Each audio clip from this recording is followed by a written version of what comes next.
Assalamualaikum warahmatullahi wabarakatuh. Pada kesempatan kali ini, Islam Fisabilillah akan membahas percakapan antara Rasulullah dan iblis. Tanpa berlama-lama kita langsung saja ke kisahnya.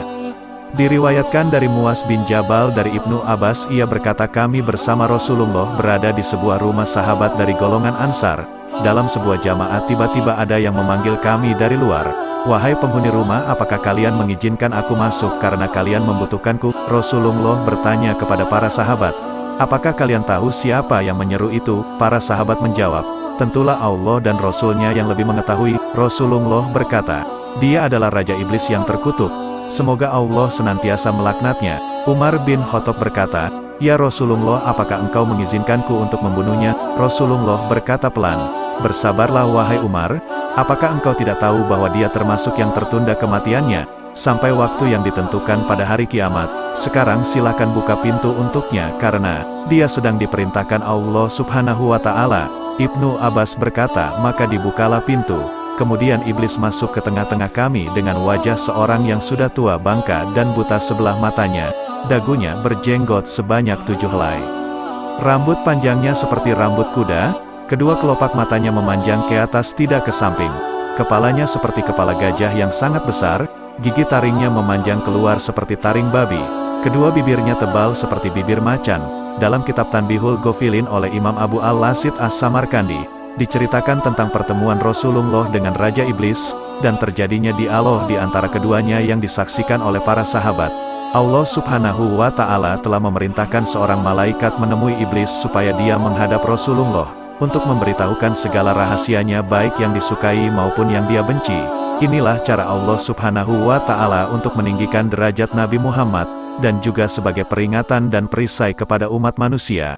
Maka malaikat itu pun berjumpa dengan iblis dan berkata, hai iblis, bahwa Allah yang maha mulia dan maha besar memberi perintah kepada aku untuk memerintahkanmu menghadap Rasulullah.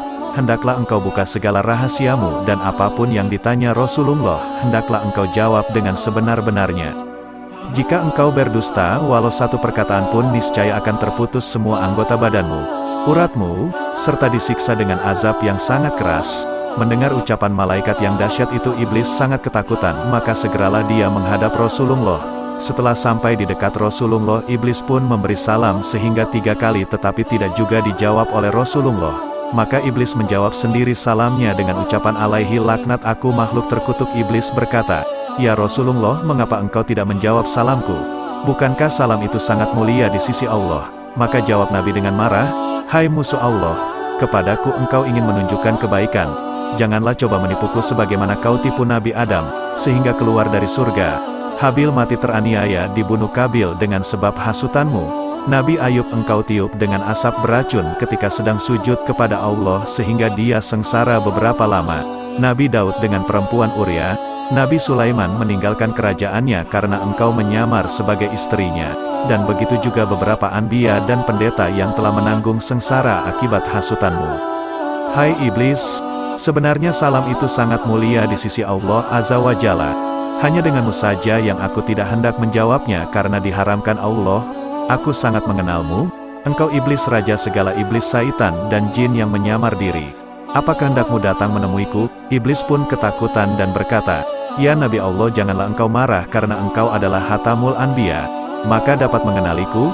Kedatanganku karena diperintah Allah untuk memberitahu segala tipu dayaku terhadap umatmu dari zaman Nabi Adam hingga akhir zaman.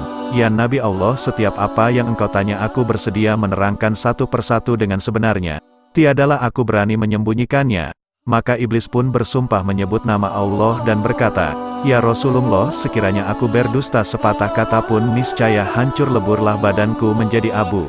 Mendengar sumpah iblis itu, Nabi pun tersenyum dan berkata dalam hatinya, inilah satu peluangku untuk mensiasati segala perbuatannya agar didengar oleh sekalian sahabat yang ada di majelis ini dan menjadi perisai kepada seluruh umatku. Rasulullah bertanya, hai iblis, siapakah sebesar-besar musuhmu dan bagaimana aku terhadapmu? Jawab iblis, ya Nabi Allah, engkaulah musuhku yang paling besar di antara segala musuhku di muka bumi ini. Maka Nabi pun memandang wajah iblis dan iblis pun menggeletar karena ketakutan. Sambung iblis, ya Hatamul Anbiya, adapun aku dapat merubah diriku seperti sekalian manusia, binatang, dan lainnya, hingga rupa dan suara tidak berbeda kecuali dirimu saja yang tidak dapat aku tiru karena dicegah oleh Allah. Kiranya aku menyerupai dirimu maka terbakarlah diriku menjadi abu.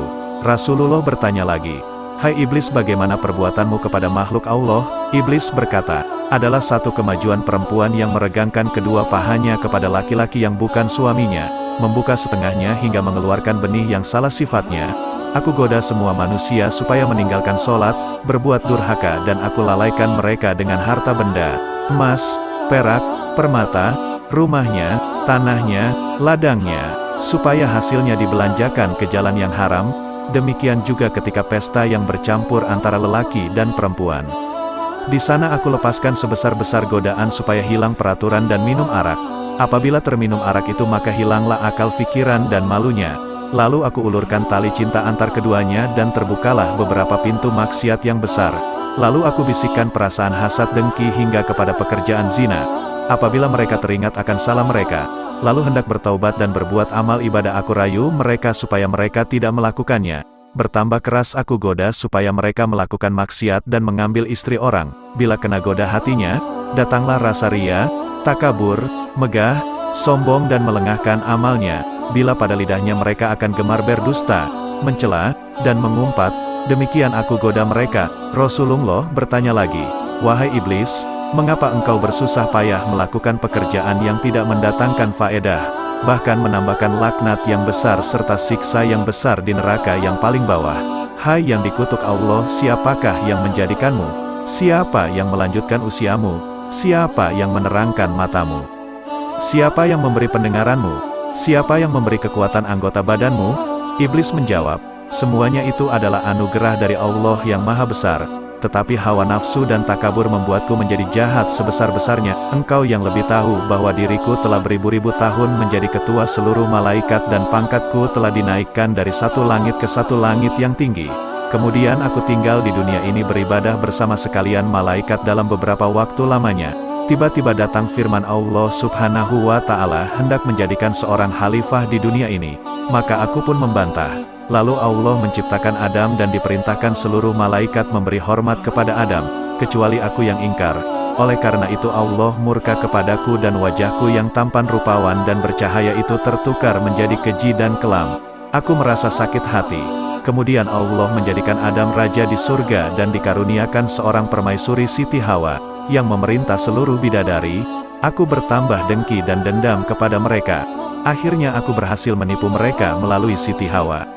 Alhamdulillah saudara seiman, semoga kisah ini dapat menambah ilmu dan menambah ketakwaan kita kepada Allah Subhanahu wa Ta'ala. Assalamualaikum warahmatullahi wabarakatuh.